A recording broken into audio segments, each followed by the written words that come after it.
Hi guys, it's Bailey and I'm excited to talk today about online community. Of course, we are all in such a virtual world right now and Biola has plenty of resources to offer, but I also want to mention some personal highlights and testimonies and ways I've been able to connect with friends virtually and kind of utilize the online community to the best of your abilities. So let's get into it. I want to start off by not only encouraging myself but also you guys that in 2020 there has never been a more convenient time for online communication and community.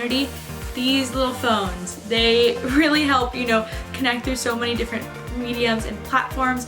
I know it's so fun to send funny TikTok videos to your friends, even with Instagram stories, Snapchats, and all those kinds of things. There's so many different ways, especially through social media, to connect with your friends. So first of all, I want to say that there are so many really cool ways that you can connect with your friends virtually. Something I do want to highlight real quick is actually the Biola resources that Biola is providing during this time to connect. There's the new Biola app where you can get plugged into huddle groups, which are like small groups, and there are so many different ones that talk about and kind of group people together in different ways to really find common ground and to really help form that community. Also, we still have our RAs who are reaching out to students personally just to kind of engage with what that would look like even if you are not obviously living in a dorm together. There are also peer wellness ambassadors that have been putting out really helpful information and also advocating on behalf of students in what it looks like to be a student during a pandemic and all of that stuff. Some other things I do want to talk about is that it's been really cool getting to connect with my professors even more than I would have already on campus. For me, I've seen office hours with my professors only get more available, and it's so much easier to connect if you're struggling, and they are so willing to connect with us as Biola students and what it looks like to navigate that this being a student and always having resources for things like that. And now I kind of want to share my personal tips and tricks and things that I've learned that do work really well for me and things that don't work really well for me. But I first want to say that sometimes it's really easy to feel extra connected with everyone because we are virtual, but it's also totally valid if you are feeling a little lonely or isolated. Those feelings are really, really valid. So just know sometimes it's best to maybe take a break from your phone, away from screens. I know for me, I really enjoyed walking my dog and just reading a book and kind of just resting in some free off-screen time. Some ways that have been really helpful with engaging in a virtual community is actually something that's always been on our phones, but I decided never really utilized it till now, is voice messages. So you can actually record your voice and send fun, cute little messages. It's so great to hear from you.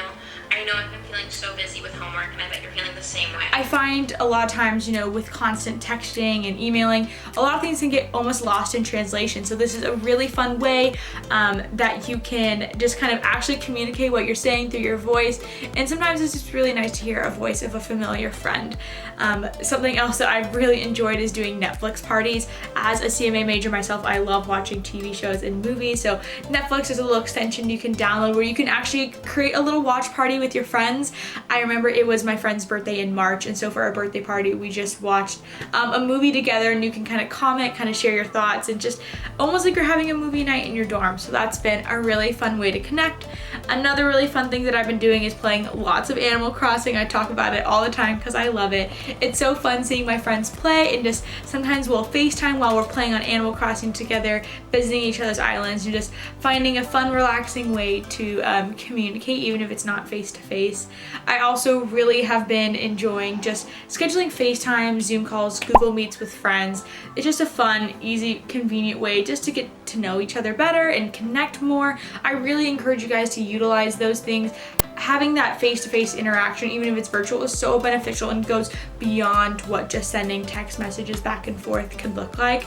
Another thing that has actually been really cool is just FaceTiming each other while maybe you're just doing your own homework. My roommate from last year, we were used to doing homework together in our room, so what we do now is that we'll both be doing homework, but just have that FaceTime there. Maybe we're not even talking and maybe we're muted, but it's a fun way to kind of keep each other accountable doing homework while also being a part of community. Well, that was really it. Some of my tips and tricks on how to engage in online community. We are looking forward to sharing more tips and tricks with you about how to navigate online school and what that looks like. So yeah, see you guys soon.